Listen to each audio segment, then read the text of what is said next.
그런데 이거는 전 세계 산업별 온실가스 배출 비중이고요. 국내에는 어떠냐면 국내는 좀 상황이 좀 달라요. 근데 비슷한 부분은 이제 가장 많은 것이 전력하고 열. 그래서 세계적인 추세랑 거의 비슷한데 비중은 더 높죠. 비중은 더 높고 그다음에 두 번째가 산업 부분이고요. 우리나라에서는 산업 부분 중에서도 철강, 시멘트 뭐 이런 쪽에서 되게 많이 나오거든요. 그래서 포스코 제철, 포스코에서 엄청난 온실가스가 많이 배출이 됩니다. 그리고 이제 두 번째, 세 번째가 산업 공정, 건물 이렇게 나오고 수송도 있네요. 수송이 세 번째네요. 그리고 농업이 3%밖에 되지 않습니다. 근데 세계적인 비중은 아까 24%라고 했잖아요. 그에 비해서 우리나라 농업에서 나오는 온실가스 비중은 3%밖에 되지 않나요? 그 이유는 무엇일까요? 그 이유는 우리가 식량을 해외에 너무 많이 의존하고 있다는 얘기하고 관련됩니다. 그래서 우리나라 그 식량 뭐라고 해야 되나요? 식량 자립? 그게 한 20 몇 프로, 27%도 안 될 거예요. 그렇고 나머지는 다 수입을 하는데 우리나라가 전 세계에서 가장 어느 정도 5번째로 식량을 많이 수입하는 나라 중에 하나예요. 그래서 그런 것들을 포함하면 사실은 저희가 이제 온실가스의 어떤 그런 발자국, 그런 발자국을 해외에다 전가시키는 거죠. 그것도 이제 선진국이 아니라 주로 이제 아시아라든지 아프리카라든지 그런 나라들에서 생산된 식량을 수입을 하는 거잖아요. 그래서 그런 걸 보면은 우리가 이 식량 자립에 관한 부분이 상당히 문제가 될 수 있겠다. 왜냐하면 이제 기후변화가 되게 심각해지면은 전 세계적으로 이제 식량을 이렇게 수출하는 나라들이 수출을 줄일 수도 있거든요. 그러면 우리는 그 식량을 어디서 얻어와야 되는지 이런 것이 문제가 돼서 사실 우리나라의 기후 과학자들께서는 기후위기가 심각해질수록 가장 심각하게 우리가 문제로 느껴야 될 부분이 바로 식량이다라고 얘기를 하고 있고요. 식량에 대한 대비가 필요하다라고 이제 많이 강조를 하고 있습니다. 네, 이거는 넘어가겠습니다. 그러면 이렇게 온도가 상승하면 어떤 영향들이 있나? 첫 번째는 이제 극지방의 비가가 해빙이 되고요. 그리고 해수면이 상승이 되고, 그렇죠. 그래서 지금 인도의 고라마라 섬 여기는 지금 해수면 상승이 돼서 이렇게 막 물이 들었다 빠졌다 이렇게 하면서 이제 이런 지금 그림을 보시는 것처럼 그런 상황이 되고 있고, 이 가운데 있는 그림은 플로리다 마이애미예요. 미국인데 미국의 마이애미는 이렇게 엄청나게 해수면 상승이 돼서 영화에 비포 더 플러드라고 하는 영화가 있습니다. 그 영화 누구죠? 타이타닉이 나오는 영화 배우 있잖아요. 굉장히 유명한 남자 영화 배우 있는데 제가 이름은 기억이 안 나요. 항상 그 사람 이름이 잘 기억이 안 나요. 근데 디카프리오. 그분이 나오는 영화에 보면은 이게 다큐멘터리인데 거기에 이제 마이애미를 찾아가요. 그래서 시장하고 대담을 하는데 시장에 가서 이렇게 직접 보여줘요. 도로를 막 높이고 있는 걸 보여주거든요. 그래서 물이 차오르기 때문에 이 도로를 높일 수밖에 없는데 한 20년쯤 더 지나면 다시 높여야 된다라고 얘기할 정도로 해수면 상승이 굉장히 심각합니다. 근데 여기만 그런 거는 아니고요. 몇 군데, 미국에서도 몇 군데가 이제 해수면 상승이 돼서 주민들이 다른 곳으로 이주하거나 주민들 투표를 통해서 이주하는 곳들이 몇 군데 있었어요. 근데 대부분의 곳들은 거의 선주민, 우리가 보통 옛날에 인디안이라고 이렇게 불렀던 약간 인종차별적인 요소의 언어긴 한데 그렇게 불렀던 사람들 있잖아요. 그런 사람들이 살던 지역들이 몇 군데가 해수면이 너무 높아져서 이제 이주를 해야 되는데 주민들이 모여갖고 투표를 해가지고 이주를 결정해서 이주를 한 상태인데 그 중에 한 곳은 동부에 있는 어떤 지역인데 주민이 한 100명 정도 사는 그런 지역이었는데 사실은 20세기 초반부터, 그러니까 1900년대 초반부터 해수면이 차올랐어요. 그러다가 이제 더 이상은 살 수 없는 지경이 되자 이주를 해야 되겠다고 결정을 하고 옮겨야 되는데 이 주 차원에서는 옮겨줄 수 있는 돈이 없는 데다가 그다음에 또 어디로 또 가려고 하면 그쪽 지역에 그러니까 옮기고 싶은 지역 있잖아요. 거기 거주하는 사람들이 또 반대를 해요. 그래서 사실은 그 지역 이제 해수면이 차오른 이 지역의 주민들이 이주를 하는데 20년인가 넘게 걸렸어요. 그럴 정도로 미국이라는 나라 굉장히 잘 사는 나라, 선진국이고 돈도 굉장히 빵빵히 되게 많을 것 같은데 그 안에서도 이런 문제로 해수면 상승으로 피해를 보는 주민들이 이주하기 굉장히 어려운 상황인 거죠. 그런데 예를 들면 이렇게 태평양에 있는 여러 섬들이 있습니다. 뭐 투발루라든지 키리바시라든지 마셜 제도라든지 이런 나라들, 섬나라들은 얼마나 더 어렵겠어요. 그러니까 뭐 몇천 명에서부터 거의 20만 명까지 되는 그런 인구를 가진 섬들이 있거든요. 그런 섬들은 지금 해수면 상승으로 인해서 이제 이렇게 고향을 등지고 어딘가를 이주를 해야 되는데 이주할 기금도 없고 그다음에 이주를 받아주는 데도 없고 이제 가까이 있는 호주라든지 뉴질랜드에 요청을 했는데 다 거부했어요. 호주 정부에서도. 굉장히 심각한 문제입니다. 그리고 또 이제 온난화 영향으로 이제 해양이 산성화되고 있습니다. 그래서 해양이 산성화되면서 굉장히 그 산도에 물의 산도에 굉장히 민감한 이런 그 산호초들이 영향을 많이 받아서 죽어가고 있죠. 그래서 백화 현상이라고 하는데 이 죽어가는데 이제 문제는 뭐냐면 이 산호초에 서식하는 해양 생물들 특히 이제 어류 중에서 25% 정도는 여기 산다고 하더라고요. 그러면 이제 산호초가 죽게 되면은 어류가 서식할 곳이 없어서 결국에는 이제 인간이 먹는 그쵸 뭐 생선이라든지 어류가 많이 이제 사라져 버릴 수밖에 없는 그런 문제가 있는 거고 그다음에 최근에 넷플릭스에서도 영화가 나왔어요.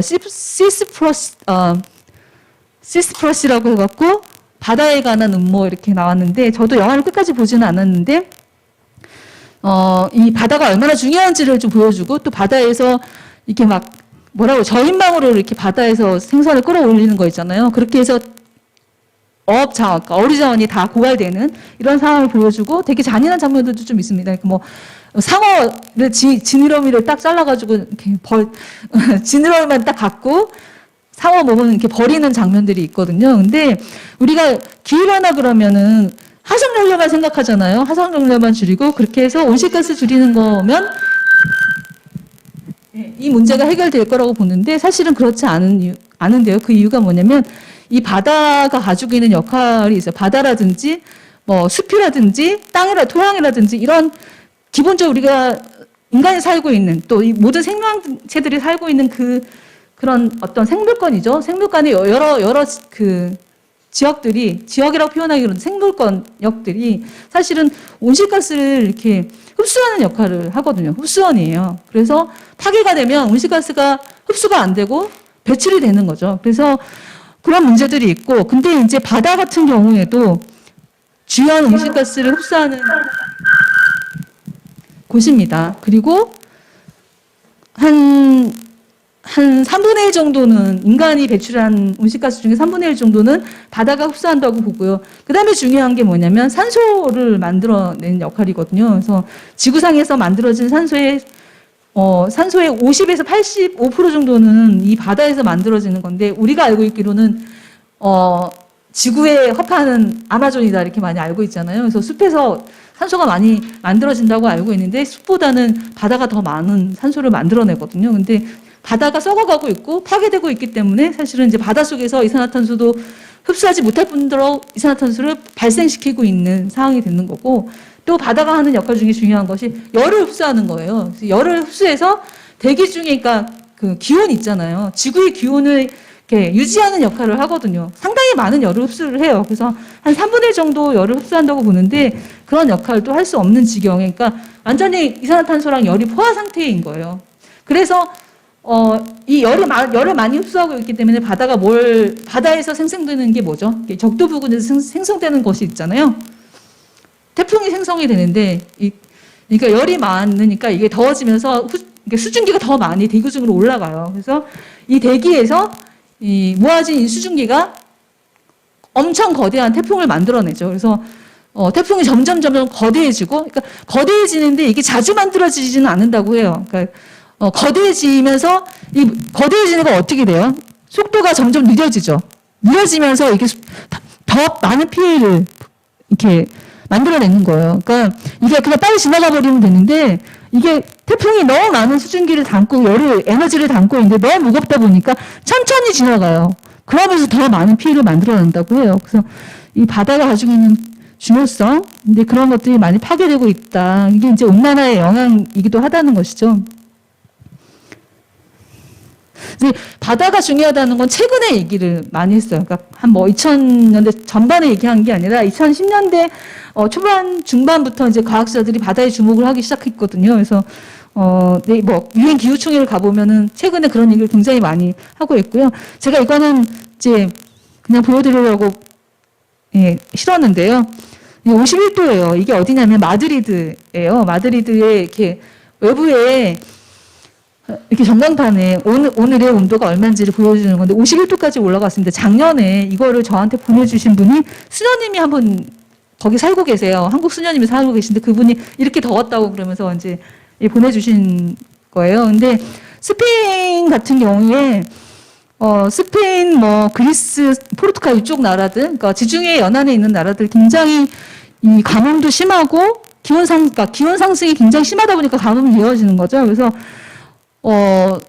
스페인 같은 경우에는 2050년이 되면 75% 정도는 다 사막화 된다고 정부가 얘기하고 있어요. 그러다 보니까 굉장한 위기감을 느끼게 되죠. 그래서 스페인의 재생에너지 전환은 엄청 빨라요. 그래서 제가 알고 있기로는 에너지의 한 40% 정도는 재생에너지에서 만들어내고 있는 걸로 알고 있거든요. 근데 그렇게 이제 위험이 다가오는 걸 느끼니까 사람들이 이제 뭐 정부나 이런 공공기관에서 엄청 빠르게 그 에너지 전환을 하고 있는 반면에 우리나라 같은 경우에는 사계절이 있잖아요. 사계절이 있다 보니까 한참 더웠다가도 가을 되면 시원해지고 또 겨울이 되고 하니까 사람들이 기후위기가 되게 심각하다는 걸 많이 못 느껴요. 그런데 작년에 장마가 한 54일 이상 있었잖아요. 그러다가 엄청 사람들이 이제 정말 기후위기가 가까이 왔구나라고 느끼게 된 거죠. 근데 그간에는 이렇게 운동하는 사람들, 기후위기 대응하는 저 같은 사람들, 이런 사람들은 계속 봄에 꽃이 언제 피더라부터 시작해가지고 저는 한 2월, 3월 되면 꽃이 언제 피는지 쭉 이렇게 관찰을 해보거든요. 근데 지난 한 5, 6년 동안 뭐 벚꽃이라든지 이런 개나리 벚꽃, 봄에 피는 꽃들이 있잖아요. 이게 한꺼번에 피고 있거든요. 그전에는 이렇게 시간을 두고 피었어요. 그러니까 뭐 맨 처음에는 개나리 진달래부터 피어서 목련이 피고 그 다음에 그게 한 3월에 펴요. 그 다음에 4월 한 7, 8, 9일 되면은 그 다음에 피는 것이 이제 벚꽃이에요. 벚꽃이 피고 라일락이 피고 그 다음에 피는 것이 이제 5월에 아카시아가 피고 이런 식이거든요. 그런데 3월 말에 벌써 라일락까지 다 폈고 벚꽃 피고 라일락 피고 다 펴버렸죠. 그런 상황이 되고 있다는 거고 이제 이런 갑자기 또 날씨가 좋아졌다가 그러니까 기온이 올라갔다가 4월 중순쯤 되니까 기온이 확 내려가잖아요. 밤에 아침에 좀 스산하고 좀 춥고 그랬었어요. 며칠 전까지. 그러면 이제 농사를 짓는 분들은 뭐라고 하냐면 이제 농민들하고도 좀 친한데 농민들이 작물 스트레스 때문에 작물 수확량이 줄어들고 있다 이렇게 얘기를 하고 있거든요. 작년에 장마가 일어났을 때도 그 위에 이제 엄청나게 식료품 값이 뛰었잖아요. 저는 여기 남성분들은 잘 모르실 수 있는데 전 집에서 이렇게 이렇게 뭐 식사 준비하는 분들은 금방 느낄 거예요. 저 보통 토마토 샐러드에 넣으려고 토마토 이렇게 사면은 보통 한 팩에 한 8개 들어있는 팩에 한 3,000원 주고 이렇게 샀었거든요. 그런데 장마 이후에 한 팩 팔지도 않고 아예 토마토 나오지도 않았어요. 그리고 나서 나온 토마토가 어느 정도로 비쌌냐면은 3개에 뭐 6,000원, 뭐 8,000원 이렇게 이 정도로 비쌌고 뭐 물론 코로나 문제도 있습니다. 코로나랑 같이 이렇게 막 믹스가 되면서 또 상황이 좋지 않아진 것도 있죠. 근데 그렇고 작년 쌀 생산이 통계청에서는 3% 정도 줄었다고 봐요. 예년에 비해서. 그런데 농민들이 느끼고 있는 거는 이건 잘못됐다. 우리가 생각하기에 이건 3%가 아니고 35% 정도 된다. 30%가 넘는다라고 얘기하고 있거든요. 그만큼 수확량이 많이 줄어들 수밖에 없는 거죠. 이게 이제 기후위기가 더 심각해질수록 온도가 계속 높아지면 그럴 수밖에 없을 것 같습니다. 그래서 이제 재난이 굉장히 많이 증가하죠. 이게 보면 이거 그래프를 만든 데는 민엔 재보험 회사라고 하는 데서 만들었거든요. 이게 자기들이 이제 재보험을 주면은 아주 뭐 기업에서도 재보험을 들고 아니면 이렇게 지자체나 이런 데서 아주 이렇게 큰 재난을 대비해서 재보험을 들잖아요. 그런데 돈이 엄청 많이 나가니까 한번 이렇게 재난이 일어나서 그거를 피해를 보상해 주려면 뭐 그냥 몇 억이 아니라 몇천억을 보상을 해줘야 되잖아요. 그러다 보니까 이 재보험회사들이 계속 이거를 데이터를 모아놨어요. 1980년대부터 2014년까지 이렇게 계속 기후변화에 의한 재난이 증가하고 있는 거예요. 근데 우리는 맨날 그런 거 있잖아요. 저도 대학교 다닐 때 제가 1989년인가요? 엄청난 홍수가 일어난 적이 있어요. 그래서 고양시, 뭐, 일산 이런 데서 농사 짓는 분들 뭐 눈이 잠기고, 그 다음에 돼지가 둥둥도 떠내려가고, 이런 게 있었거든요. 근데 그런 것들이 몇 번 있었죠. 그래서, 사람들이, 이거는 그런 홍수라든지 아니면 태풍이 아주 심하게 온다든지, 우리 매미 왔을 때, 이런 태풍은 가끔 어쩌다 오는 거야. 주기적으로 와. 아니면 어쩌다 올 수 있는 거야. 이렇게 생각하지만, 그런 얘기도 맞을 수 있지만, 실제로는 이 그래프처럼 계속 그런 현상들이, 그러니까 기후재난이 계속 증가하고 있다는 겁니다. 그죠? 그래서 극단적인 기후 현상들이 일어나는데, 뭐, 이렇게 막 강 자체가, 호수 자체가 말라버린다거나, 아니면 이제 미국 서부 지역에서 작년에도 있었죠. 미국 서부 지역에서 이렇게 산불이 나서, 예, 다 타버리는, 그 산불이 계속 지속적으로 일어나고 있죠. 그리고 호주 같은 경우에도 2019년 9월부터 시작해서 2020년 2월까지 거의 한 5, 6개월 동안 산불이 났어요. 그래서 한 10억 마리의 동물이 다 죽었다고 해서 이제 그때 되게 많이 언론에도 나오고 그랬는데, 그 산불로 인해서 호주가 그 산불로 인해서 이렇게 나온 온실가스 이산화탄소가 어느 정도 되냐면 호주가 1년 동안 배출하는 이산화탄소 양이니까 맞먹어요. 그 정도로 되게 심각한 산불이 있었고, 작년에 뭐 캘리포니아에서부터 시작해서 어디죠 거기 로키 산맥에 있는 뭐 덴버, 뭐 콜로라도 이쪽까지도 엄청 산불이 되게 심각했었잖아요. 그리고 물 문제가 굉장히 심각하죠. 저기 미국 서부 쪽에는. 네, 그런 문제들이 있고요. 다 보셔서 아실 겁니다. 폭염도 네, 심각하고 가장 이제 많이 알려진 폭염은 2003년 유럽에서 4만 명 정도 사망한 폭염이 있었고요. 그죠. 그리고 이제 폭염의 기준이라는 게 좀 달라요. 그러니까 무조건 더워서 온도가 높아서 폭염은 아니고요. 습도랑 관련이 있거든요. 그래서 그러니까 온도가 낮지만, 온도가 뭐 27도밖에 안 되지만 습도가 한 90% 정도 되면은 더 덥게 느껴지거든요. 그래서 이제 그런 걸 기준으로 삼아서 이게 폭염을 얘기를 하는데, 살인 폭염 노출 인구가 2100년까지 세계 인구 50% 정도가 이 폭염에 노출될 것이다라고 이렇게 얘기하고 있습니다. 근데 이 경우에 이제 기온 상승을 2도 이하로 제한하더라도 이렇게 될 수 있다라고 이제 얘기를 하고 있어요. 그럼 이제 폭염하고 일사병 얘기를 하지 않을 수 없는데요. 일사병하고 열사병의 차이점은 아세요? 이게 반응하시는 분이 없으니까 제가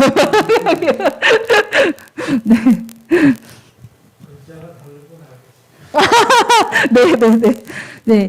일사병은 우리 좀 더우면은 뭐 이렇게 야외에서 활동하시는 분들 중에서 더울 때 이렇게 보통 일어나는 증상이에요. 그래서 어지럼증, 보통 저도 이제 그런 걸 경험했는데, 어지럼증, 이렇게 땀이 많이 나고, 그다음에 뭐 얼굴이 창백해지고, 메스껍고 구토가 일어나고, 맥박이 약해지고 빨라지고, 그다음에 근육에 경련이 일어나고, 이게 이제 일사병의 증상이고요. 이게 온도가 굉장히 높아지면 열사병까지 가는데, 두통이 일어나고 정신이 혼미해지고, 이제 발화는 없어요. 땀은 안 나요. 그리고 몸이 빨개지고 뜨거워지고 피부가 건조해지고 체온이 이제 39.4도 이상까지 올라가고, 이제 맥박도 빨라지고, 여기까지는 거의 비슷해요. 근데 의식이 없어지는 거예요. 의식을 잃게 되고, 나중에는 어느 정도까지 가냐면 장기 손상, 두뇌가 작동이 안 돼요. 그리고 그 다음에 공격적이 되면서 심장이 마비되고 죽는 게 이제 열사병이에요. 되게 무서운 병이죠. 온도가 상승할 때 이렇게 된다는 거고요. 그렇게 될 가능성이 굉장히 높다고 이제 과학자들이 얘기하는 거고, 네, 아까 말씀드린 태풍 현상이 되게 강해지는 거예요. 강해지는 거. 이거는 2013년도 필리핀에 있었던 태풍 타클라반의 모습이에요. 다 쓸어버렸죠. 그래서 그때 한 13,000명, 그러니까 실종된 사람, 그다음에 죽은 사람 다 포함해서 한 13,000명 정도가 희생됐죠. 이런 태풍들이 점점 많아진다. 그러니까 이런 태풍은 계속 뭐 숫자는 비슷한데 이런 강한 태풍들이 많아진다는 거고요. 그래서 이제 일본 해양연구개발기구에서는 태풍의 규모가 강도를 얘기하는 거예요. 현재보다 20% 정도 커진다. 그리고 그 세계기상기구에서는 해수면 온도가 섭씨 1도 상승할 때마다 대기에 있는 수증기량이 7% 정도 상승을 하는데 그러면 강력한 태풍이 만들어진다. 이렇게 얘기를 했고요. 네, 이런 얘기들을 했습니다. 그래서 이제 열대성 굉장히 강한 태풍이 발생 정도가 지난 30년 동안에 한 82건 정도 됐다고 하면 연평균 말씀드리는 거예요. 근데 2016년에는 한 93건 정도, 한 11건 정도 더 많이 이제 만들어진 거죠. 그리고 사람들이 살기 어려운 조건이 되다 보니까 취약성이 높아지고 사회 불안이 가중이 됩니다. 그래서 과학자들은 평균 1도 상승할 때마다 주요 곡물 수확량이 한 10% 정도 감소한다고 봐요. 그러면 엄청난 거죠. 그죠?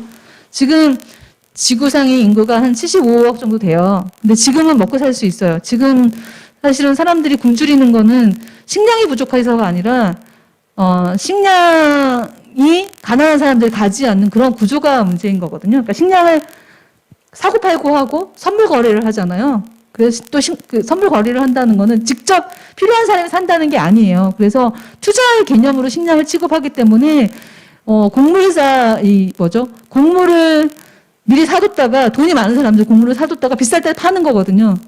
그렇기 때문에 이제 이게 가난한 사람들한테 안 가는 것도 있고 그다음에 대규모 그런 플랜테이션, 그러니까 이제 아프리카나 아시아에는 그런 랜드 그래빙이라고 해서 토지 스타일이 되게 많은데요. 그러니까 뭐냐면 좀 되게 초국가적인 그런 소극적 기업들, 그런 기업들은 아프리카의 어느 정부한테 가서 이렇게 우리한테 땅을 주면 우리가 여기 농사를 지어서 그 중에 한 10% 정도는 국내에서 국내 내수 시장에 풀겠다. 그러면 여기 식량 문제도 해결되지 않겠냐 이렇게 얘기를 해서 땅을 받아요. 보통 양화라고 해서 한 50년 동안 식량 생산할 수 있는 그런 토지를 받는 거죠. 돈도 거의 내지 않고. 그렇게 해서 식량을 생산을 하는데 문제는 뭐냐면 그 땅이 주민들이 그 땅에서 농사를 짓고 있던 거예요. 기존에. 농민들이. 그것을 빼앗기니까 농민들이 이제 땅이 없으니까 농사를 못 짓는 거잖아요. 물도 빼앗겨. 그래서 생기는 문제들이 굉장히 많다. 그러니까, 식량이 없어서가 아니라, 아니면 그러니까 농사를 지을 땅이 없어서가 아니라, 그런 구조적인 문제 때문에 사실은 식량 수급에 있어서, 가난한 사람들이 배제되고 있는 거예요. 그런 문제인데, 지금까지는 괜찮아요. 괜찮은데, 2050년이 되면은, 식량 생산 자체가 양 자체가 줄어들 수 있는 거예요. 완전히. 그러니까 뭐 10%에서 20% 정도 줄어든다고 하면 정말 식량이 부족해지는 거죠. 그리고 세계은행에서는 2050년까지 1억 4천만 명 정도 난민이 발생할 거다. 그리고 국가 간 분쟁과 테러 위협의 문제가 있습니다. 제가 뒤에 이렇게 보면은 이거 자료는 좀 공유해 주셔도 되는데 이게 식량 위기에 관한 내용이거든요. 그래서 같은 비슷한 내용입니다. 그래서 뒤에 보시면은 물도 부족하죠. 이것도 관련이 있고 시간이 많지 않은, 테러, 분쟁, 뭐, 이런 문제들이 생겨나는 거죠. 근데, 현대사에서 가장 대표적인 그 기후변화에 의해서 분쟁이나 테러가 일어났던 것이 대표적으로 한 2군데 있거든요. 그러니까, 뭐, 여러 군데가 있는데 제가 알고 있기로는 수단 문제가 있고요. 거기 이제 수단에서 오랫동안 가뭄이, 생기면서, 농사를 짓던 농민들하고, 그 다음에 목축을 하던 유목민하고, 물을 가지고, 그러니까 땅하고 물을 가지고 분쟁이 붙은 게, 싸움이 붙은 거예요. 근데 여기 물론 이제 이 문제만 있었던 건 아니고, 그 종교가 달랐고, 종족이 달랐어요. 그게 이제 결합되면서 엄청나게 많은 사람들이 죽었죠. 그래서 한 30만 명 정도 죽었다고 봐요. 그래서 결국에는 남수단이라는 나라가 만들어졌어요. 새로.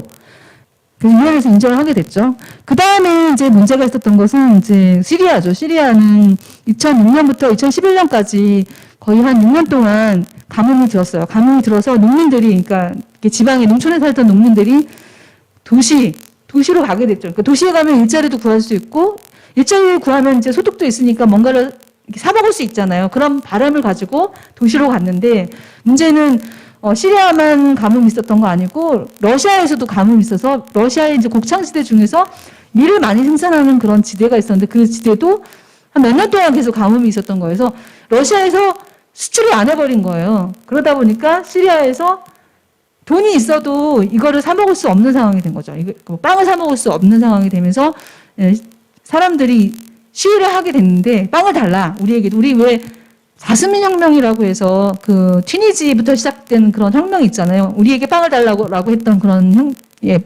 그런 움직임들이 있었죠. 그래서 그런 거 맞물려 있습니다. 그래서 우리 빵을 달라 해서 이제 시위를 했는데 그것을 정보군이 진압을 하면서 그것이 반군이 또 부딪히면서 전쟁이 일어났습니다. 지금까지도 시리아 내전이 진행이 되고 있는데 내전으로 인해서 어느 정도 사람들이 난민이 생겼냐면 지금 한 600만 명 정도가 이제 난민으로 떠돌고 있는데요. 한 100만 명 정도는 유럽으로 가 있고요. 제가 2017년인가?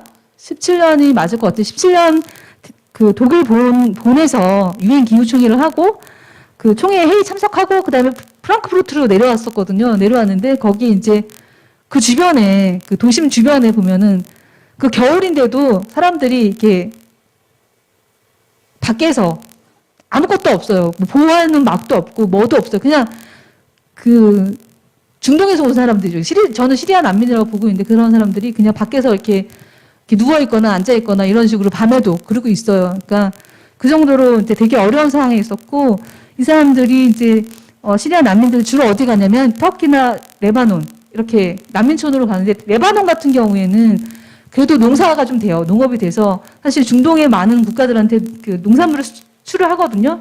그래서 먹고 살 수 있는 정도가 되니까 난민을 받아들였는데 어느 정도로 난민을 많이 받아들였냐면은 사람 인구 한 5명 중에 1명은 시리아 난민인 거예요.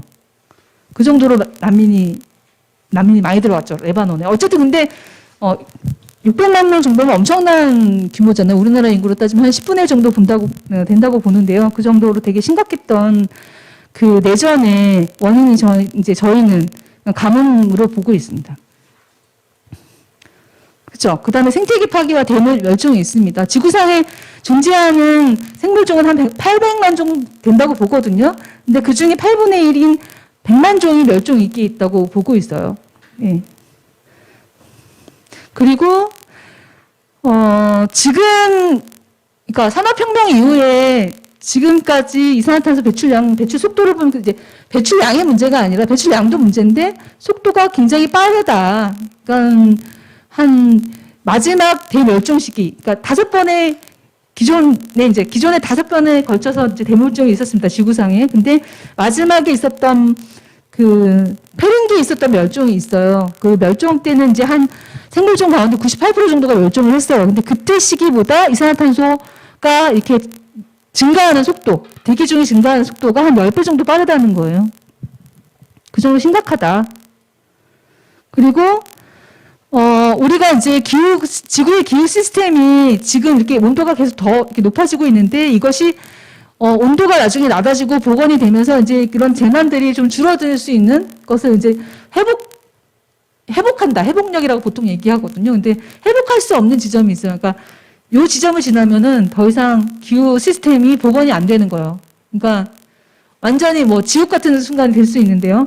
그걸 이제 우리가 티핑 포인트라고 하는데 기후 시스템이 붕괴될 수 있는 어떤 지점, 경계, 더 이상 회복되지 않는 지점을 티핑 포인트라고 하는데 그것을 확인할 수 있는 곳이 지구상에 15곳이 있어요. 그 15곳 중에 제가 뒤에서 설명을 드리면 이렇게 9곳에 변화가 일어나고 있다라고 보고 있거든요. 그래서 티핑 포인트에 변화가 일어나고 있고 더 이상 이제 이렇게 뭐 온실가스가 계속 배출하고 온도가 더 높아지면은 조금이라도 더 높아지면은 더 이상 돌아올 수 없는 강을 건너게 될 거다. 이렇게 이제 과학자들이 보고 있는데요.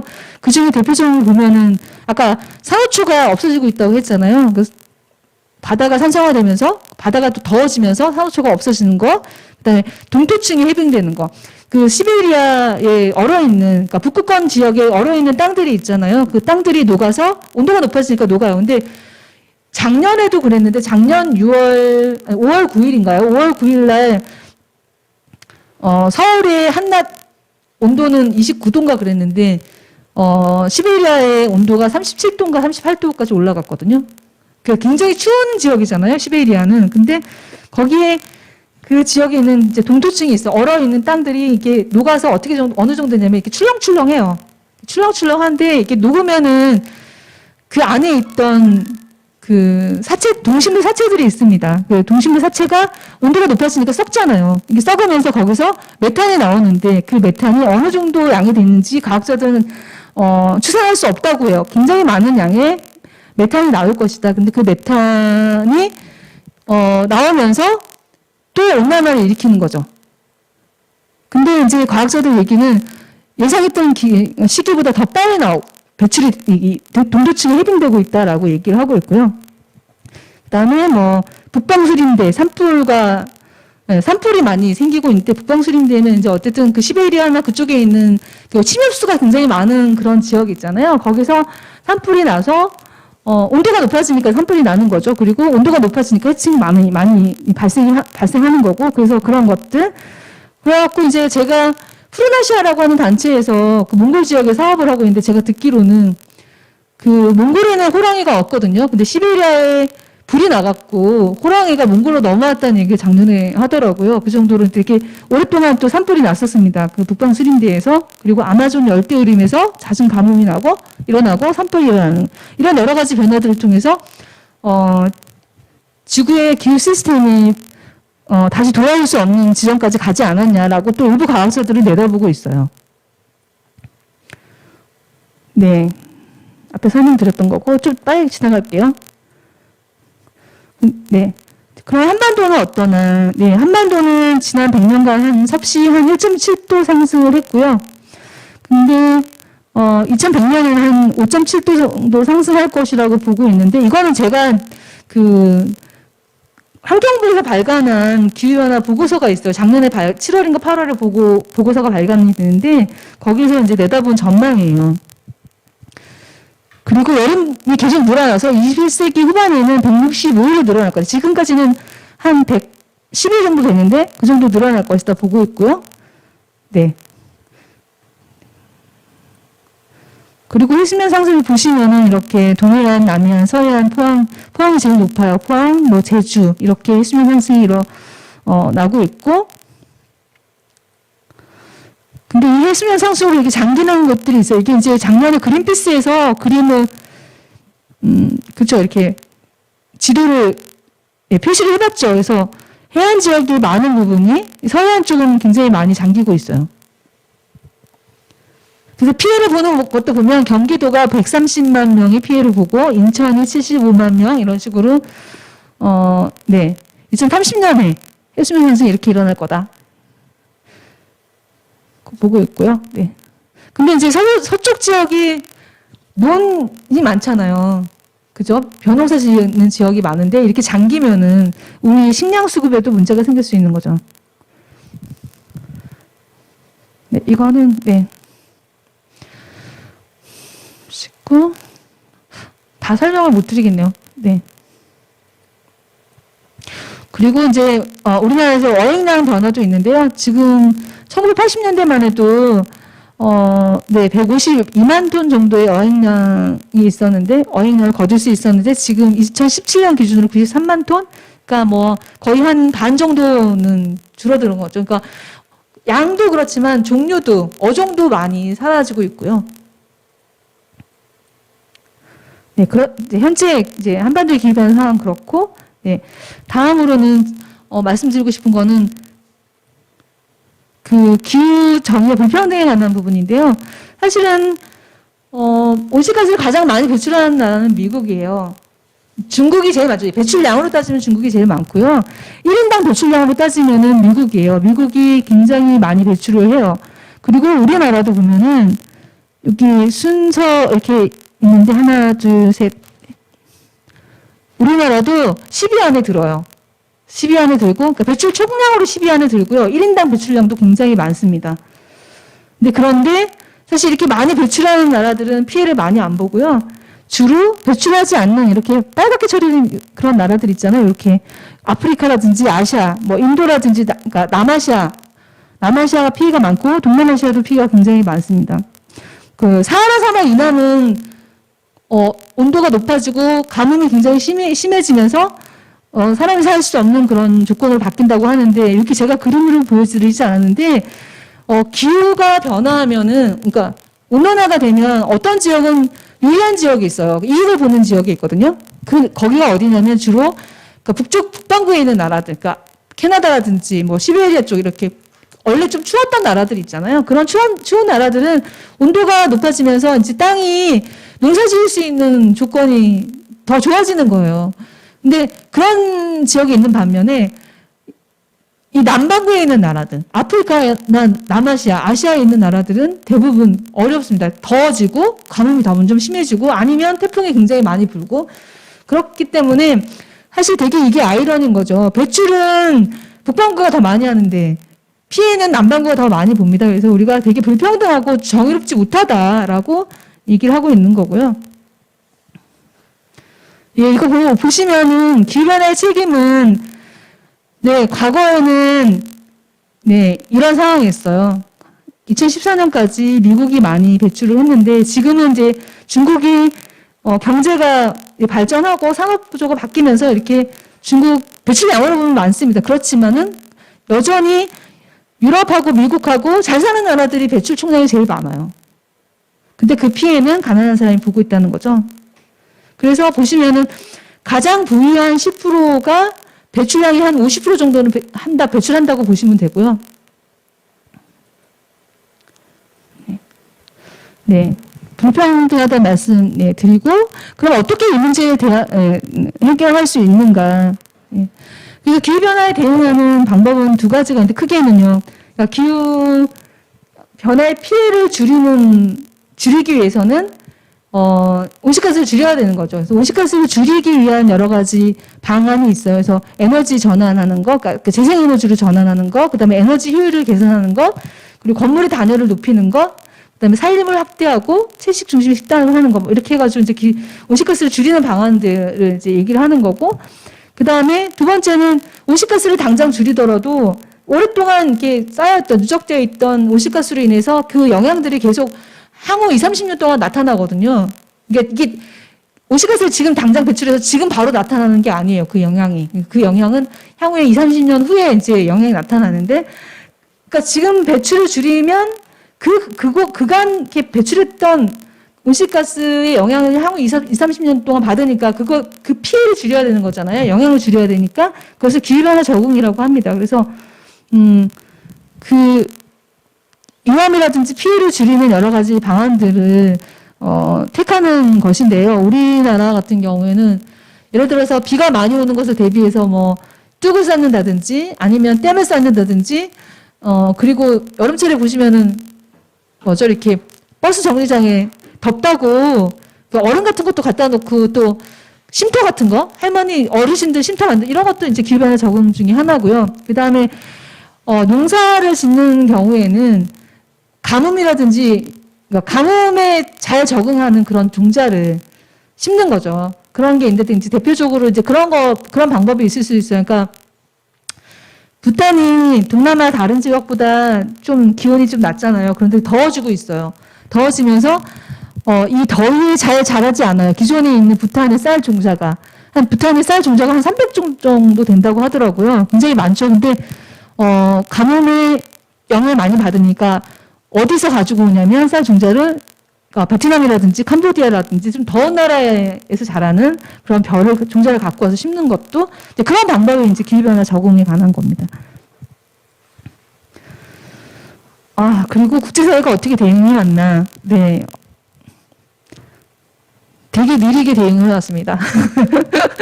이게 1988년에 뭐 세계 기상기구가 생기고 뭐 그다음에 92년에 UNFCC라고 해서 유엔 기후변화 협약이 만들어지고 또 95년에 유엔 기후총회가 처음 열리고 이렇게 해서 25차까지 유엔 기후총회가 열렸어요. 기후변화 대응하기 위해서. 그런데 실제로 온실가스를 줄이는 건 굉장히 느리게 가고 있고 또 그 피해를 받고 있는 가난한 지역에 사람들을 돕는 그런 기금도 제대로 마련되어 있지 않아요. 그래서 굉장히 불평등하고 정의롭지 못한 그런 상황에 와 있어요. 지금. 그러니까 돈이 근데 이제 유럽의 영국이라든지 독일이라든지 뭐 아까 스페인 말씀드렸지만 그런 나라들은 전환을 에너지 전환을 해서 온실가스를 줄이고 있긴 하는데 그게 이제 그렇게 전환은 하지만 남반구에 있는 피해를 보는 사람들에서 그런 사람들을 지원하는 기후 적응 기금이라든지 아니면은 이게 조금 어려운 용어가 될 수도 있는데 손실에 관한 부분, 그러니까 그런 부분에 대해서는 책임 있게 기금을 모으고 있지 않아요. 우리나라 인천에 뭐가 있죠? 기후 위기에 대응하는 기금을 모금하는 데가 있잖아요. 녹색 기후 기금이라고 그린 클라이밋 펀드라고 우리나라에서 유치를 했어요. 유엔 산하의 기구인데요. 유엔 기후변화 협약의 기구죠. 거기서 2012년부터 돈을 모으기로 했어요. 그래서 1년에 1,000억 불씩 모으기로 했어요. 연간 1,000억 불. 그래서 그걸 모아갖고 기후변화로 인해서 피해를 보는 지역에다가 우리가 지원을 해주자. 이렇게 해서 이제 결의를 하고 그 기금이 우리나라에서 이제 운영이 되고 있는 거죠. 그래서 그러면은 이제 선진국들이 돈을 이렇게 기금을 도네이션 하잖아요. 기부를 하잖아요. 그렇게 그걸 모아가지고 이제 지원을 해야 되는데 지금까지 얼마나 모았을까요? 지금까지 한 120억 불? 그러니까 연간 1,000억 불을 모으자고 했는데 지금까지 모금한 금액이 제가 알기로 100억 불 좀 넘는 걸로 알고 있거든요. 그 정도로 선진국은 역할을 안 하고 있는 책임을 다하고 있지 않는 거예요. 자기네 뭐 재생에너지 전환을 할지 모르겠지만. 그리고 이제 2015년에 파리 기후협약이 만들어져서 전 세계 거의 모든 나라들이 196개국이 여기에 참여를 했습니다. 시리아까지도 여기 이 파리 기후협약에 참여를 했어요. 그래서 같이 가고 있는데, 실제로, 아주 책임있게 하는 나라는 많지 않다. 그리고 우리나라 같은 경우 굉장히 온실가스 감축 비율도 굉장히 낮습니다. 그래서 어제 미국 바이든 행정부 주최로 기후 정상회담이 열렸어요. 그거 혹시 아시나요?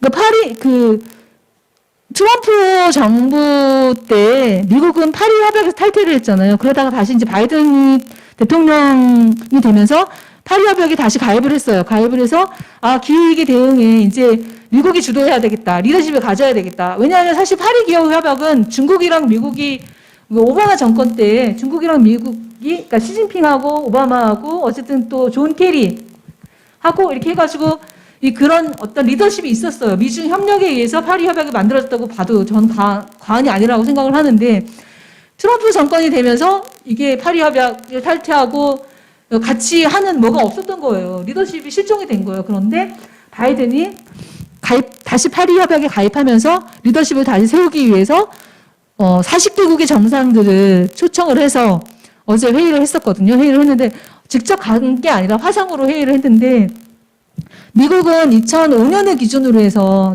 온실가스를 50% 줄이겠다 이렇게 선언을 했습니다. 그리고 일본도 2013년을 기준으로 해서 40 몇 프로인가요? 뭐 거의 절반에 가까운 양을 줄이겠다고 선언을 했어요. 근데 우리나라는 거짓말인데 대통령이 얘기한 건데 우리는 그동안에 2015년에 파리 기후 협약에 가입하면서 제출했던 온실가스 감축 목표가 있어요. 그거보다 더 상향 조정했다라고 말을 했는데 그거 실제로는 뻥이에요. 상향 조정한 게 아니라 기준만 바꾸니까 굉장히 양이 많이 늘어난 것처럼 보이는데 실제로 상향 조정하지 않았어요. 그래서 오늘 기후위기 비상행동도 그렇고 환경연합 뭐 여러 환경단체들이 대통령의 연설에 관한 대통령이 발언한 내용에 대해서 비판하는 그런 성명서를 내기도 했거든요. 그래서 이제 유엔 산하에 유엔 기후변화 협약 그다음에 유엔 산하에 있는 세계 기상기구 산하에 있는 IPCC라고 하는 정부 간 기후변화에 관한 정부 간 협의체가 있어요. 그 협의체에서 2018년에 1.5도 특별 보고서를 만들었죠. 네. 그래서 우리가 1.5도 이하로 막아야 되는데 기온 상승을 그렇게 하려면 2030년 이전에 어느 정도 줄여야 된다라고 얘기한 게 있어요. 그래서 그게 45%거든요. 2010년을 기준으로 해서 2010년의 배출량을 기준으로 해서 45% 줄이는 것인데요. 그게 이제 미국이 발표한 내용하고 같은 맥락이죠. 다른 나라들도 뭐 2030년까지 50%, 60% 이렇게 얘기하는 나라들이 있는데 우리는 2017년 기준으로 24% 정도밖에 안 돼요. 네.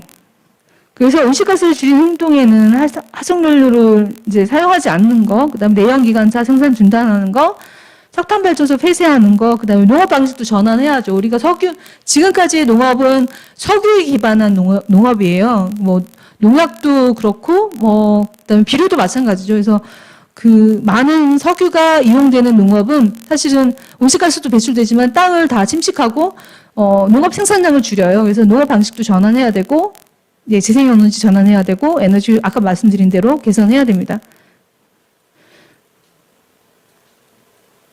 네.